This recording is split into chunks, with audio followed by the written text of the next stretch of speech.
The barrier is gone. For months, analysts, banks, and every self-appointed guardian of the financial system insisted that $65 was the ceiling. They said it was the line in the sand. They said the banks would defend it with every paper contract they could manufacture. But today, the market made its decision. It didn't whisper. It didn't hesitate. It chose force. We didn't just touch $65. We didn't graze it. We detonated through it. The spike was instantaneous. One moment, silver was coiling at $64. The next, it was slicing through $65, $65.20, $65.50, and then exploding to $66.50 before anyone had time to process what was happening. And now, as I speak, the price has cooled to $65.80, a pullback, a breath. I know what that does to the mind. You see the retreat from the high. You see the red candle. You feel the doubt creeping in. You ask yourself whether that was the top, whether the breakout was a mirage, whether the market is about to punish your optimism. But I need you to understand something with absolute clarity. What we are witnessing is not failure. It is not a weakness. It is the most important behavior a market can exhibit after breaking a major barrier. It is a retest. A retest is the market's way of verifying its own decision. When a ceiling becomes a floor, the market must test the integrity of that new foundation. If the floor holds, the breakout is real. If it fails, the move was an illusion. What we are watching now is the market pressing its weight onto the rubble of the old resistance, checking whether it can stand on it. To understand why silver teleported from $64 to $66.50 in minutes, you must understand the machinery beneath the surface. You must understand gamma. Gamma is the sensitivity of an options market maker's risk. It is the speed at which their exposure changes as the price moves. Market makers are the house in the casino. They sell call options to speculators, millions of ounces worth at the $65 strike. As long as silver stayed below $65, those options were harmless. But the moment silver crossed that line, the house became the gambler. Their risk didn't rise linearly. It rose exponentially. When silver hit $65.10, the algorithms that guard the bank's balance sheets triggered. They began buying silver futures automatically to hedge the exposure. They didn't buy because they believed in silver. They bought because the math forced them to. But their buying pushed the price higher, which increased their risk, which forced them to buy more. A feedback loop, a gamma squeeze. It was the same mechanic that sent GameStop to $400. The same mechanic that turned Tesla into a runaway train. It has nothing to do with fundamentals. It is pure mathematics. And this morning, that mathematics broke the banks. The spike to $66.50 was the sound of machines panic buying into a vacuum. There were no sellers. Only algorithms are trying to survive. Then the machines exhausted themselves. Human traders stepped in, took profits, and the price cooled. But the damage was done. The psychological barrier was shattered. The banks now know the line they swore to defend can be breached. They know the beast can bleed. Now we stand at 65.80. To the untrained eye, that looks like weakness. To a professional, it is confirmation. There's a rule in technical analysis older than most of the traders quoting it. Old resistance becomes new support. For months, $65 was a concrete roof. Today, we broke through it. Now we are standing on top of it, testing its strength. If the price holds above $65 into the close, the breakout is validated. It tells the world that $65 is no longer a place to sell, it is a place to buy. But I must be precise. If we fall back below $65 and close at $64, the breakout fails. That is called a fakeout. Fakeouts are dangerous. They often lead to violent reversals. That is why 65 or 80 is not a victory. It is a battlefield. We are in the buffer zone, $0 AT above danger. No more. And now we return to the whale, the entity that absorbed 650 million worth of silver at 60 threats. The one whose presence distorted the volume profile for days. Many assumed they sold into the spike. Many assumed they dumped their position on retail. But I've been watching the order book all morning. When the price fell from $66.50 to $65.80, enormous bids appeared. Someone stepped in at $65.75 and absorbed the selling. The whale is still here. This is not the behavior of a speculator. Speculators sell into strength. This buyer supports weakness. They are defending the breakout. They are building a base camp on top of the old ceiling. They know what comes next. They know that if $65 holds, the next target is not $66, it is $70, and then $85. The gamma squeeze was the spark, the retest is the fuel. But the fire, the real fire, comes from the short sellers. The gamma squeeze was only the opening act. The real story begins with the banks. For decades, they've played the same game. Sell paper silver when the price rises, buy it back when the price falls, and pocket the difference. It worked because the market allowed it to work. It worked because the physical supply was loose enough, the public was distracted enough, and the regulators were complacent enough. But today, that game is breaking down in real time. To understand the panic unfolding in New York, you need to look at the numbers that the banks hoped no one would examine too closely. The Commitment of Traders report shows that the commercial banks, the so-called smart money, are sitting on a net short position of roughly 80,000 contracts. Each contract represents 5,000 ounces. Multiply it out. That's 400 million ounces of silver they've promised to deliver but do not possess. They sold those contracts at $50. They sold them for $55. They sold them for $60. Today the price is $65.80. Every contract is underwater. Every tick higher is another cut. When you're long, the worst that can happen is the price goes to zero. When you're short, the worst that can happen is the price goes to infinity. There's no ceiling on the loss. And when silver hit $66.50 this morning, the risk managers at these banks finally saw the shape of the monster they'd created. They saw the exposure. They saw the empty vaults. They saw the possibility that their quarterly earnings could be wiped out by a single commodity they thought they controlled. And that forced a change in behavior. Normally, when silver rises, the banks add more shorts to cap the price. But today, they can't. Their credit lines are stretched. Their risk models are flashing red. Instead of adding shorts, they're closing them. And to close a short, you must buy.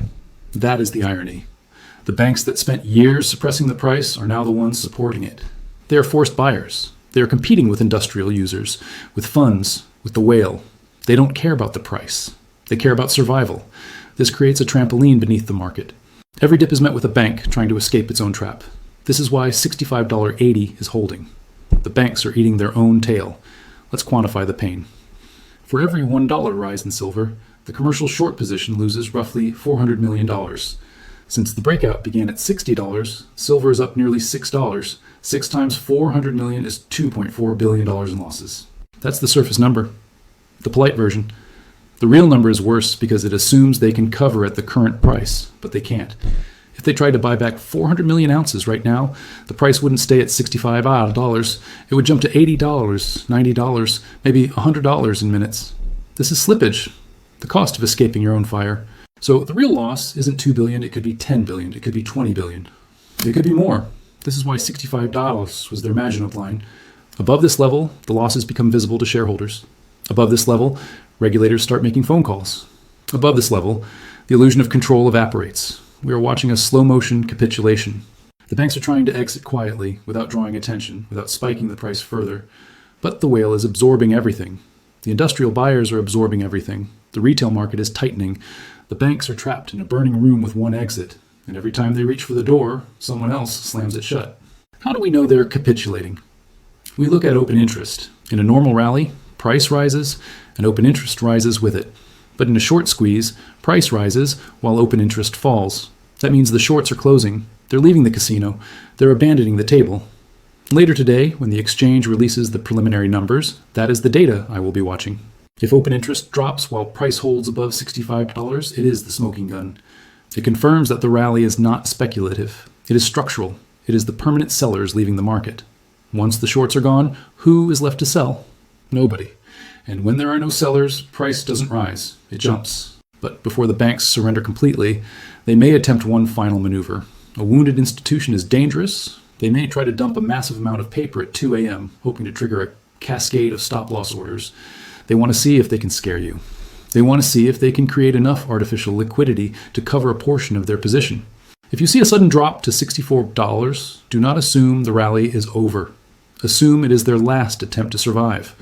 Unless we break below $61.50, the trend remains intact. Capitulation is not a single moment. It is a process. And we are in the middle of it. But while the banks fight their paper war, the physical world is running out of time. The spike to $66.50 wasn't just gamma. It wasn't just short covering. It was something more primal, industrial desperation. The banks are fighting a paper war, but the physical world is no longer cooperating. The spike to $66.50 wasn't just the result of gamma or short covering. It was the first visible crack in a system that has been stretched to its limits. And if you want to understand what comes next, you have to step outside the charts and into the real world. The factories, the refiners, the wholesalers, the vaults. Because the truth is simple.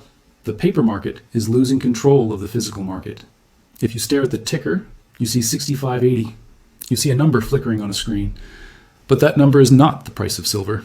It is the price of a promise to deliver silver in New York next month.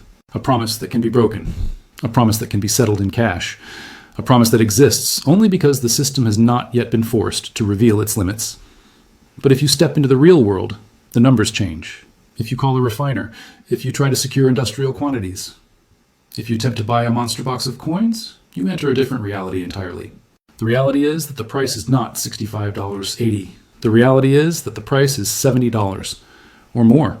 This is the shadow price, the price paid by companies that cannot afford to wait. Imagine you run a solar panel factory. Your assembly line costs $1 million an hour to operate.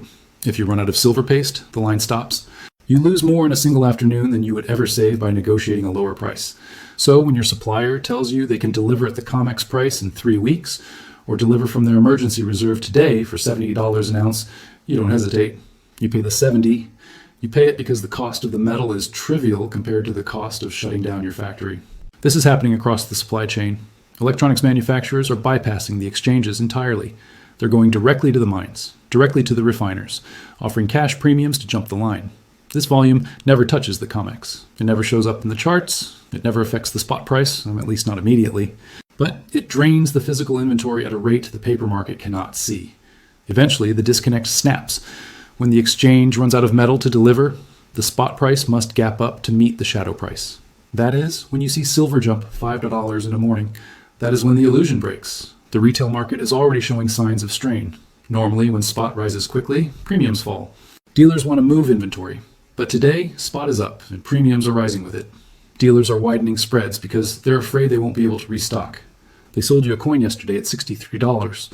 Today, to replace that coin, they might have to pay $65 or $66. They're losing money on every sale, so they raise premiums. They push the retail price to $75 or $80. They switch to pre-orders. Ships in 4 weeks. The phrase is not a convenience. It is a confession. It means they don't have the metal. You're giving them money today in the hope they can find silver tomorrow. If the price jumps to $80 before they source it, they may cancel your order. They'll refund your cash and walk away. You'll get your money back, but you'll miss the move. This is how the chain seizes up. When dealers stop selling, wholesalers stop selling. When wholesalers stop selling, refiners stop selling. When refiners stop selling, the market enters a freeze. And then we reach the most dangerous part of the system, the paper holders, the ETF investors, the unallocated account holders, the people who believe they own silver because a line on a statement says so. Almost every one of those contracts contains a clause, a quiet sentence buried in the fine print, that says if the market becomes disrupted, the issuer may settle in cash, not metal, cash. If the shadow price is $70 and the spot price is $65.80, the banks would rather pay you $65 or $80 in cash than go into the physical market and buy $70 silver to give to you. It is cheaper to default. And if cash settlement begins, the trust in the paper market evaporates instantly. Investors will take the cash and rush into the physical market, driving premiums even higher. This is the feedback loop that destroys the pricing mechanism. Shortage leads to premiums. Premiums lead to cash settlement. Cash settlement leads to panic buying. Panic buying leads to higher premiums. Higher premiums lead to more shortages. We are in the early stages of that loop right now. The breakout above $65 was the signal. The inability to source metal at that price is confirmation. If you hold paper, you are betting the system holds. If you hold physical, you are betting the system breaks. And the spread between the two is telling you which side is winning. But the physical shortage is only half the story. The other half is psychological. The next phase will not be driven by charts or algorithms. It will be driven by human behavior: fear, greed, doubt, conviction. The volatility will increase. The headlines will become louder. The banks will attempt one last round of psychological warfare. The physical shortage is only half the battle. The other half is psychological, and it is far more dangerous. Markets don't move on numbers alone. They move on fear, conviction, hesitation, and the quiet panic that spreads when people realize the ground beneath them is shifting. And right now, the psychology of this market is entering a phase that breaks most investors long before the price ever does. The volatility is rising. The candles are widening. The swings are becoming violent. This is not an accident. It is not random. It is the natural behavior of a market transitioning from suppression to discovery. When an asset trades below its true value for years, the moment it escapes, it doesn't glide upward. It snaps. It convulses. It tries to find equilibrium in an environment where equilibrium no longer exists. You will see silver drop $3 in an hour. You will see it rise by $5 next. You will see headlines designed to shake your confidence.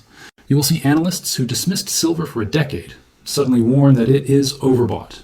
You will see banks attempt one last round of psychological warfare, not because they believe it will work, but because they have no other tools left. This is the moment where most people fail. Not because they were wrong about the fundamentals, but because they were unprepared for the emotional violence of a market waking up.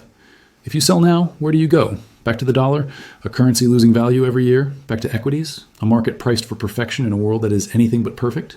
You have to understand that silver isn't just rising. The dollar is falling. The financial system is straining.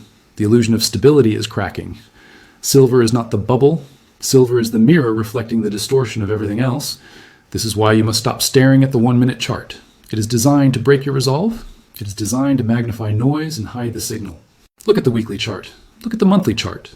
The trend is not fragile. It is vertical. It is decisive. It is the kind of trend that only appears once or twice in a generation. But I know the thought that lingers in the back of your mind.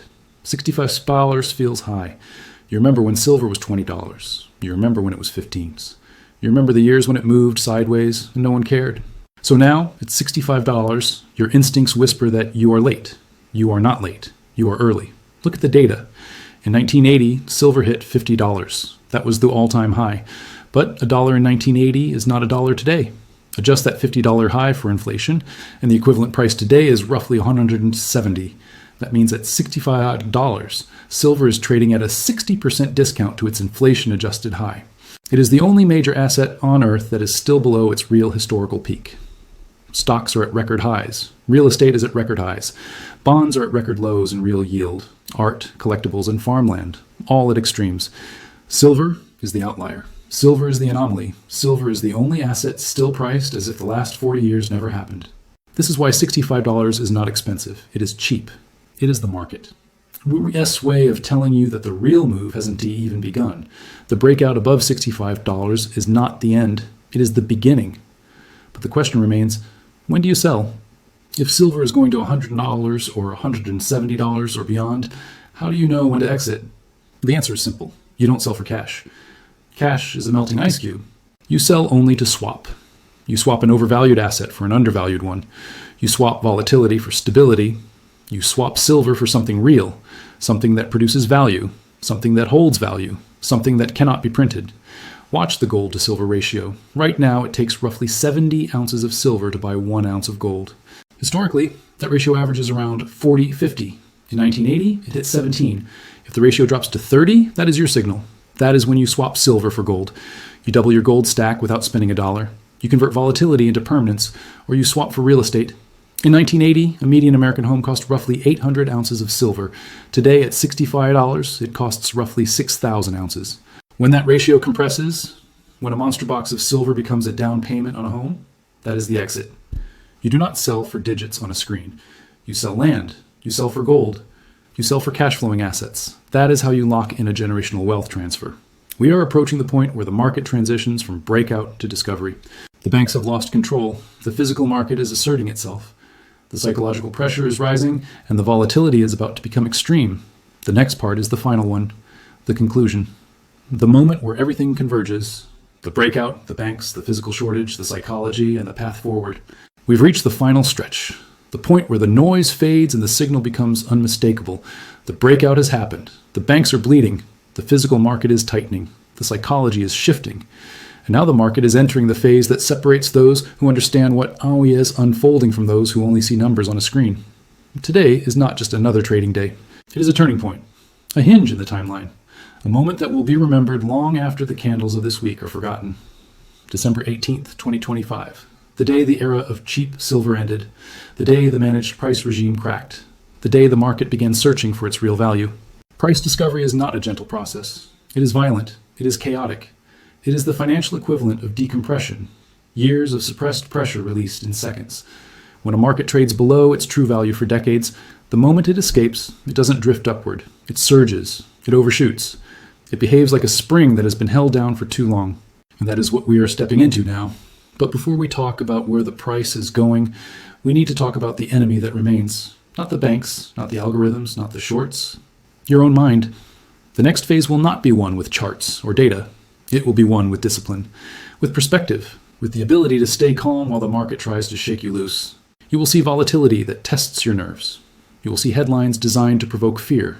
You will see analysts who ignored silver for a decade suddenly warn that it is dangerously overextended. You will see the banks attempt one last psychological ambush, A sudden drop, engineered in the dead of night, a manufactured panic meant to flush out the last weak hands. This is not a sign of weakness, it is a sign of transition. A market that has been artificially contained does not break free quietly. If you sell now, what do you gain? Dollars? A currency losing purchasing power every year? Is a currency being diluted faster than any time in modern history? You cannot measure your success in a unit that is melting. You cannot judge your position by the number on the screen. You must judge it by what that number can buy. And that brings us to the question that haunts every investor in a rising market. When do you sell? The answer is simple. You don't sell for cash. You sell to swap. You swap an asset that has become expensive for one that is still cheap. You swap volatility for stability. You swap silver for something real, something that produces value, something that holds value, something that cannot be printed. Watch the gold to silver ratio. It is the compass. Right now, it takes roughly 70 ounces of silver to buy 1 ounce of gold. Historically, that ratio gravitates toward 40-50. In 1980, it collapsed to 17. If the ratio drops to 30, that is your signal. That is when you convert silver into gold. You double your gold position without spending a single dollar. You turn momentum into permanence, or you swap for real estate. In 1980, a median American home cost roughly 800 ounces of silver. Today, at $65, it costs roughly 6,000 ounces. When that ratio compresses, when a monster box of silver becomes a down payment on a home, that is the exit. Not before. You do not sell for digits on a screen. You sell land. You sell for gold. You sell for cash flowing assets. That is how you lock in a generational wealth transfer. Now let's talk about the price itself. $65 feels high only because you remember the past. But the past is irrelevant. The only meaningful comparison is the inflation-adjusted high of 1980. $50 then is roughly $170 today. That is the real benchmark. That is the real ceiling. And we are nowhere near it. At $65, silver is still trading at a 60% discount to its inflation-adjusted high. It is the only major asset still priced below its real historical peak. Stocks are at extremes. Real estate is at extremes. Bonds are at extremes. Silver is the anomaly. Silver is the outlier. Silver is the only asset still priced as if the last 40 years never happened. This is why $65 is not expensive. It is cheap. It is the market gas way of telling you that the real move hasn't even begun. And now we return to the breakout. The wall at $65 is gone. The ceiling has become the floor. The retest is underway. The banks are trapped. The physical market is tightening. The shadow price is rising. The psychological pressure is building. All of these forces converge into a single outcome: acceleration. The next leg will not be linear. It will not be polite. It will not be comfortable. It will be fast. It will be chaotic. It will be the kind of move that forces the world to pay attention. You are already positioned.